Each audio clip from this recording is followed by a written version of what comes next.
Hi everyone, I'm sure you encountered this before.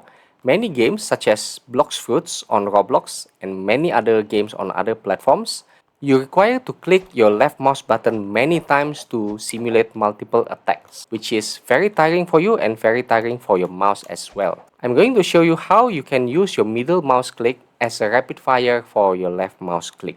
So let's download this small program called Fast Mouse Clicker. It's available on SourceForge, and then it comes in one tiny window. So what you want to achieve here is the clicks per second is already 10 per second, which is a lot. And what you want to virtually click is the left mouse button. But what we want to physically click on the mouse is the middle button. So how do you do that? You left click on the trigger here, and then you click the middle button on your mouse, and now it becomes 4, which represents the middle mouse click. Okay, now you can come back to the game, and then you can hold your middle button, and then the program will automatically translate it to multiple left clicks, which is 10 per second. So go try it out and let me know if it works for you. Thank you guys, subscribe.